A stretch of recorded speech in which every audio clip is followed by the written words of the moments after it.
और खबर जयपुर से है, बड़ी खबर जयपुर से, जहां जेडीए की विद्युत शाखा को लेकर सवाल उठ रहे हैं कि आखिर जेडीए की विद्युत शाखा में ये कैसी अंधेरगर्दी। विद्युत शाखा में जेडीसी की जीरो टॉलरेंस नीति की पोल खुल गई है। विभागाध्यक्ष ने जिस अफसर को असक्षम माना, मिलीभगत से उसी अफसर को एक्सीएन का चार्ज दे दिया गया। पिछले 11 साल से डेपुटेशन पर नियुक्त थे जितेंद्र मील। वैसे फिलहाल जेडीए में बदलाव का दौर चल रहा है, लेकिन विद्युत शाखा में बदलाव नहीं हुआ। आखिर इसके पीछे क्या है राज?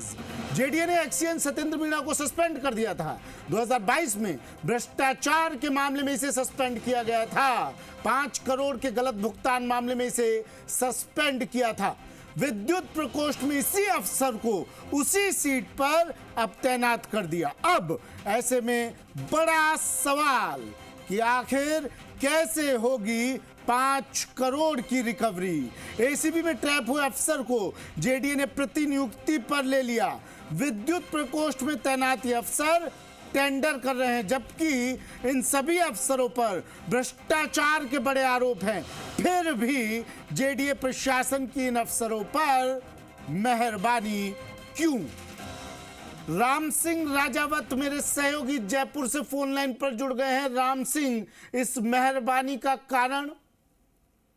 देखिए, जयपुर विकास प्राधिकरण की आयुक्त मंजू राजपाल जो ये दावा करती हैं जीरो टॉलरेंस को लेकर के वे कदम उठा रही है, लेकिन जेडीए आयुक्त के ये कदम अब सार्थक साबित नहीं हो रहे। आप ही देखिए, बिजली जो विंग है जयपुर विकास प्राधिकरण की, उसमें उन अफसरों पे भ्रष्टाचार के बड़े आरोप हैं। इसके बावजूद ये करोड़ों रुपए के टेंडर पास कर रहे हैं। और कुछ अधिकारी तो ऐसे हैं जो 11-11 साल से एक जगह जमे हुए हैं।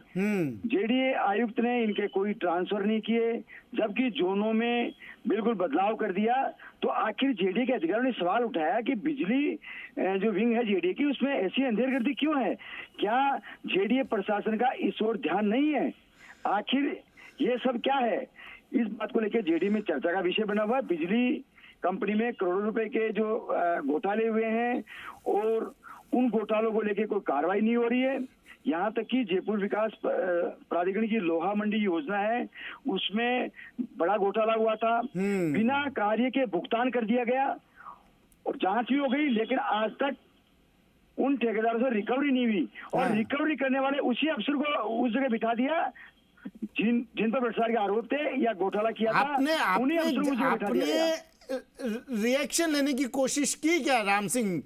जेडीसी की जिम्मेदार अधिकारियों की बात करने की कोशिश की आपने इनसे कि साहब, जिस पर बताया उनको कि साहब जिस पर भ्रष्टाचार के आरोप होते हैं उस पर तो एक्शन लिया जाता है, आप एक्शन की जगह प्रमोशन कर रहे हैं, इतनी मेहरबानी क्यों? आपने पूछा राम सिंह?